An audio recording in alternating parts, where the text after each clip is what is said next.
Praise the lord. పిల్లరా, ఈ యొక్క ఉదయకాల సమయంలో దేవుని వాక్యాన్ని చదువుకుందాం. యోబు గ్రంథము 5వ అధ్యాయము 18వ వచనం. Job chapter 5 and verse 18. ఆయన గాయపరిచి గాయమును కట్టును, ఆయన గాయము చేయును, ఆయన చేతులే స్వస్థపరచును. For he maketh sore and bindeth up, he woundeth, and his hands make whole. యేసు ప్రభువారి అతి శ్రేష్టమైన నామములో పిల్లరా మీ అందరికీ శుభములు తెలియజేస్తున్నాను. మరి ఇక నూతన ఉదయకాలము మనం చూస్తున్నామంటే ఇది దేవుని యొక్క కృప అనే సత్యాన్ని జ్ఞాపకం చేసుకుని ఆయనకి కృతజ్ఞత ఆస్తులు చెల్లించుకుందాం. మంచిది. ఇక్కడ మనము చదువుకున్న రీతిగా ఈ యొక్క మాటలు ఎవరు అంటున్నారంటే యోబు యొక్క స్నేహితుడు ఎలీఫజ్ అంటున్నటువంటి మాటలు. ఆయన గాయపరిచి గాయమును కట్టును.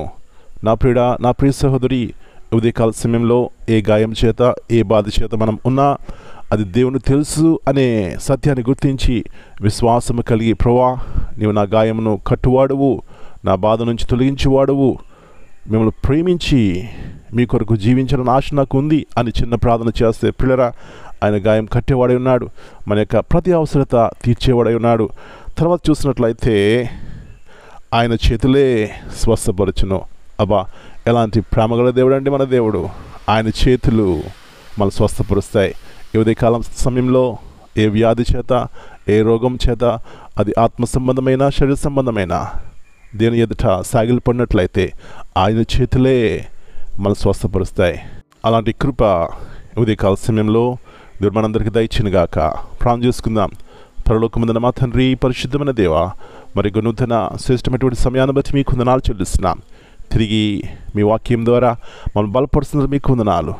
యోబు యొక్క స్నేహితుడు ప్రభువా ఎలీఫజ్ అంటున్నటువంటి శ్రేష్టమైనటువంటి మాటలు, ఆయన గాయపరచును, ఆయన చేతులే స్వస్థపరచును.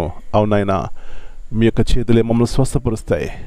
మా యొక్క అనుదిన జీవితంలో కలిగే ప్రతి ఒక్క అవసరత అదే మీరు తీరుస్తారు.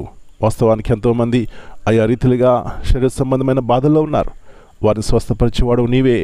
ఆత్మీయంగా కూడా బాధలో ఉన్నవారు, ప్రభువా ఆత్మీయ అవసరంలో ఉన్నవారు, వారు కూడా మీ వైపు చూసినప్పుడు రక్షణ కలుగుతుంది. కాబట్టి రక్షణతో కూడినటువంటి సాక్ష్యం ద్వారా వారి జీవితాల్లో మీ కార్యం చేయమని మనం మీ చేతిగా అప్పగించుకుంటూ ఈ దినమంతా ప్రతి కీడు అపాయం తప్పించమని యేసయ్య అతి పరిశుద్ధమైన ఘనమైన నామమును బట్టి ప్రార్థన చేస్తున్నాను తండ్రి.